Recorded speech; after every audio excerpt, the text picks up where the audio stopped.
الهشاشه المقنعه هي داك النوع ديال البنادم اللي كيكون ضعيف من الداخل، ولكن على برا لابس قناع القوه، كيبان ضاحك وحاضر وعايش حياته، ولكن في الاعماق ديالو مهزوز.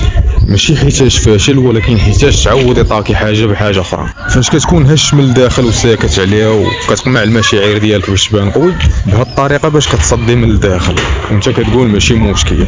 الهشاشه المقنعه هي ديك المزوقه من برا اخبارك من الداخل حرفيا، واخا الداخل ما باينش، ولكن كيجي النهار اللي كيبدا يتسرم منه الخراب برا شويه بشويه.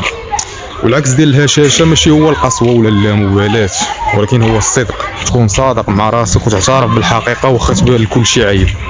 هنا عاد كتولي القوه ديال بصح، قوه واعيه ماشي مزوقه، قوه ما كتخافش تبكي ولا كتحشم تقول انا كنتالم، حيت عارفه باللي الرجوله ماشي هي تكتم، ولكن هي تعرف شنو تبين ووقتاش.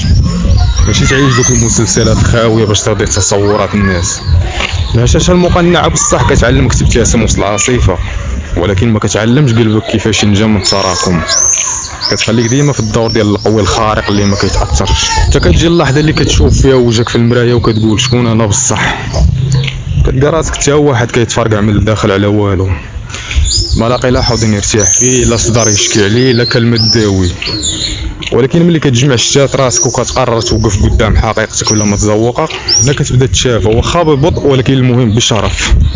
الصدق مع الذات هو الخطوه الاولى باش تحط رجلك في الطريق ديال الرجوع لنفسك، وهو البلان الوحيد اللي غيداوي الخراب اللي كيخرب فيك بلا صداع. ولهذا الا كنتي كتعيش في الهشاشه المقنعه، ما تحاولش تزيد تقنع الناس بالقناع، حاول تبدا تصالح مع وجهك الحقيقي ومع راسك.